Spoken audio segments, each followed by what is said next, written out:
Hello दोस्तों, आपका हार्दिक स्वागत है आपके अपने YouTube चैनल स्पिरिचुअल हब में।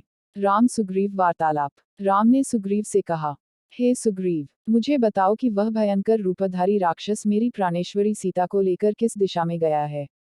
तुम शीघ्र पता लगाओ कि वह राक्षस कहाँ रहता है।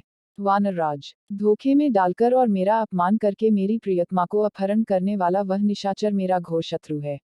मैं आज ही उसका वध करके सीता को मुक्त कराऊंगा। राम के शोक से पीड़ित वचन को सुनकर सुग्रीव ने उन्हें आश्वासन दिया। हे राम, मैं नीचे कुल में उत्पन्न उस पापात्मा राक्षस की शक्ति और गुप्त स्थान से परिचित नहीं हूँ, किंतु मैं आपको विश्वास दिलाता हूँ कि मैं शीघ्र ही ऐसा यत्न करूंगा कि मिथिलेश कुमारी सीता आपको मिल जाएं। अतः आप धैर्य धारण करें। इस प्रकार से व्याकुल होना व्यर्थ है। व्याकुल होने पर मनुष्य की बुद्धि गंभीर नहीं रह पाती। आपको इस प्रकार से अधीर होना शोभा नहीं देता। मुझे भी पत्नी के विरह का महान कष्ट प्राप्त हुआ है, तथापि मैं पत्नी के लिए निरंतर शोक नहीं करता। जब मैं वानर होकर धैर्य धारण कर सकता हूँ तो आप तो नर हैं, महात्मा हैं, सुशिक्षित हैं, आप मुझसे भी अधिक धैर्य धारण कर सकते हैं। मैं आपको उपदेश नहीं दे रहा हूँ, सिर्फ मित्रता के नाते आपके हित में सलाह दे रहा हूँ।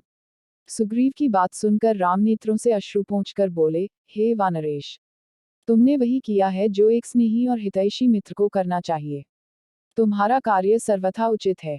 सखें, तुम्हारे इस आश्वासन ने मेरी चिंता को दूर करके मुझे स्वस्थ बना दिया है। तुम जैसे स्नेही मित्र बहुत कम मिलते हैं। तुम सीता का पता लगाने में मेरी सहायता करो और मैं तुम्हारे सामने ही दुष्ट वाली का वध करूंगा। उसके विषय में तुम मुझे सारी बातें बताओ।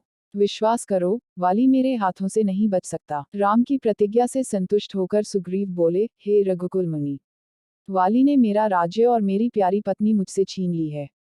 अब वह दिन रात मुझे मारने का उपाय सोचा करता है।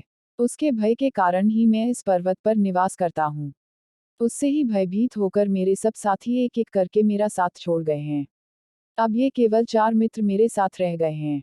वाली अत्यंत बलवान है। उसके भय से मेरे प्राण सूख रहे हैं। वह इतना बलवान है कि उसने डंडभी नामक बलिष्ठ राक्षस को देखते देखते मार डाला। जब वह साल के वृक्ष को अपनी भुजाओं में भरकर झकझोरता है तो उसके सारे पत्ते झड़ जाते हैं। उसके असाधारण बल को देखकर मुझे संशय होता है कि आप उसे मार पाएंगे। सुग्रीव की आशंका को सुनकर लक्ष्मण ने मुस्कुराते हुए कहा, हे सुग्रीव, तुम्हें इस बात का विश्वास कैसे होगा कि श्री रामचंद्र जी वाली को मार सकेंगे। यह सुनकर सुग्रीव बोला, सामने जो साल के 7 वृक्ष खड़े हैं उन सातों को एक एक करके वाली ने बींधा है। यदि राम इनमें से एक को भी बींध दे तो मुझे आशा बंध जाएगी। ऐसी बात नहीं है कि मुझे राम की शक्ति पर पूर्ण विश्वास नहीं है, किंतु मैं केवल वाली से भयभीत होने के कारण ही ऐसा कह रहा हूँ। सुग्रीव के ऐसा कहने पर राम ने धनुष पर प्रत्यंचा चढ़ाए और बाण छोड़ दिया, जिसने भीषण टंकार करते हुए एक साथ सातों साल वृक्षों को और पर्वत शिखर को भी बींध डाला।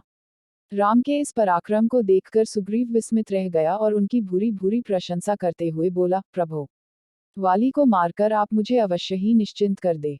अगर आपको हमारी वीडियो पसंद आई हो तो वीडियो को लाइक और शेयर करें और चैनल को सब्सक्राइब करना ना भूलें।